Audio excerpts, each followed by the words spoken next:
Hi there, I'm your host, Mr. Doyle, and this is a great undertaking.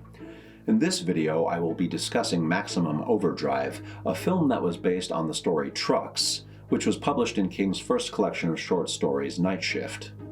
I've come to dread having to watch a lot of these early King adaptations. They are rarely scary, often corny as f***, and practically always a disappointment at best. But this movie is enjoyable from start to finish in spite of its many flaws. Let's get into it, shall we? History and background. Maximum Overdrive was both written and directed by Stephen King himself. After having been dissatisfied with several movies that had been based on his writing, understandably so, he decided it was time to take a seat in the director's chair. In his own words, if you want it done right, you have to do it yourself. King later admitted to being, quote, coked out of his mind, unquote, the entire time he was making the movie, and that he often didn't know what the fuck he was doing, which may or may not have helped to make this movie the manic festival of gore and gasoline that it is. The production was riddled with problems, from radio-controlled trucks breaking down regularly, delaying progress on the film, as well as malfunctioning lawnmowers actually hurting people, which led to King being sued for $18 million. The lawsuit was settled out of court, but apparently the director of photography lost his right eye when the mower malfunctioned. Apparently the lawnmower was very committed to the role. The movie had a $9 million budget, but it failed at the box office, bringing in only $7.4 million worldwide, and only $3.5 million of that was in North America. Critics were not impressed with the movie, and after King expressed that he would not likely be returning to the role of director anytime soon, J. Scott of the Globe and Mail wrote, quote, that King plans not to direct again soon is not cause for uncontrollable grief, unquote. Just a little bit of sarcasm. A critic from the Toronto Star was even more scathing, stating, quote, Stephen King makes the worst Stephen King movie ever made, unquote. And that was just the headline of the review. And finally, the harshest of critics, Paul Atanasio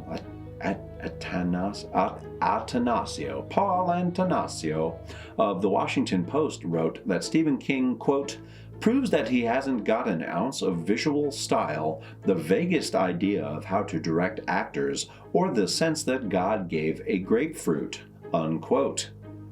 Oof, that's brutal. Hurling citrus-based insults is serious business.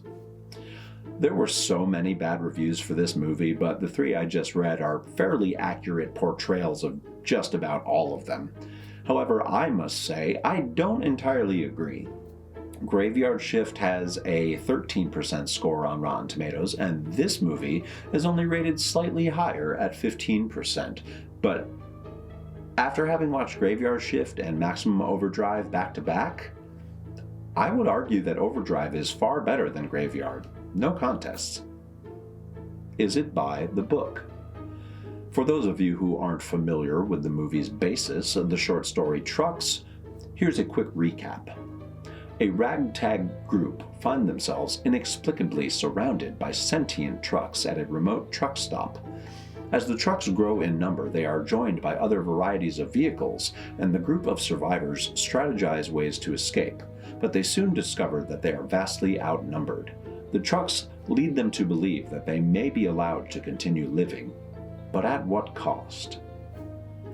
The basic premise of the short story remains intact in Maximum Overdrive, but as is the case for virtually all King adaptations, characters are changed, added, or omitted altogether, and scenes are added or expanded upon to pad the runtime.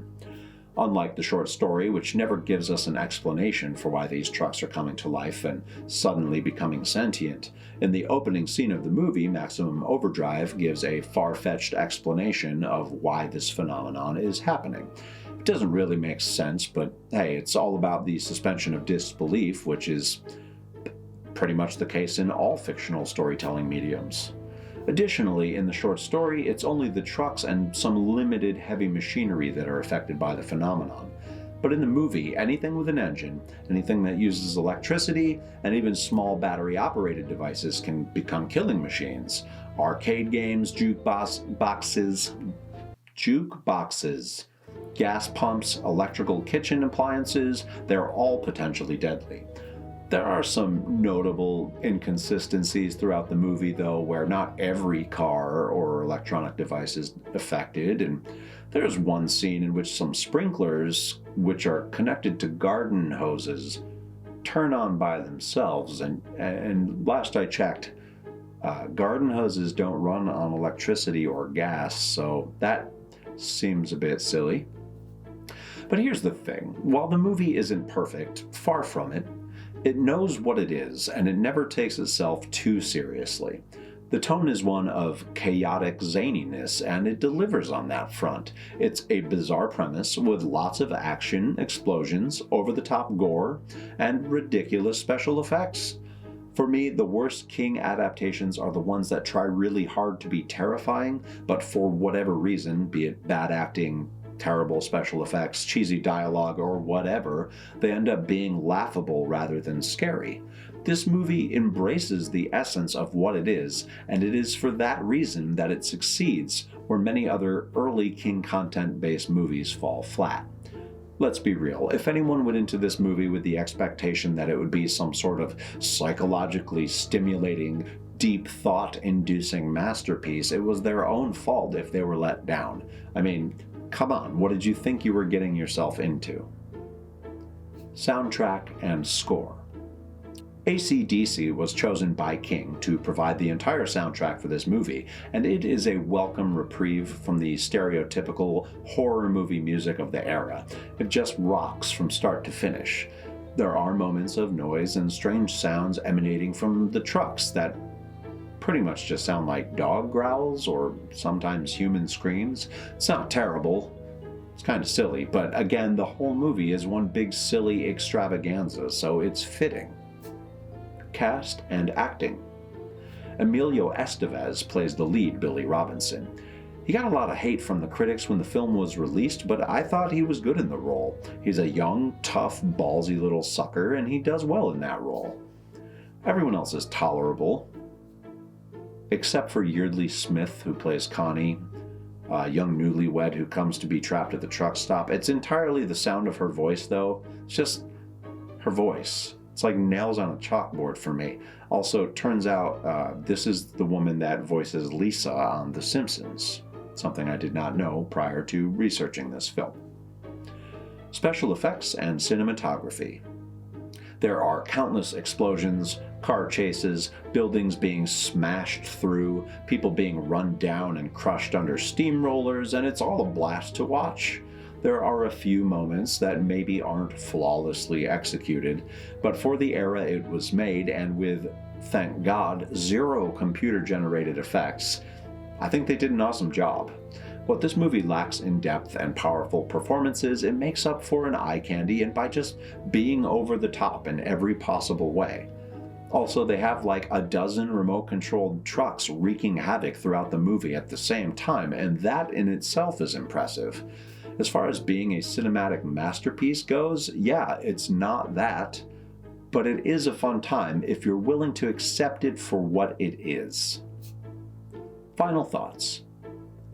The haters. This movie is a good time and a welcome reprieve from the parade of miserable King adaptations that came to fruition in the 80s. If you're looking for something that challenges you intellectually or is deeply terrifying, you've come to the wrong place. But if you take it for what it is and let it be what it was meant to be, you'll enjoy the ride. Okay, goodbye. Be sure to click like and subscribe to the channel for my continued analysis of all things Stephen King, pretty please with blood and guts on top. My name is Mr. Doyle, and this has been a great undertaking.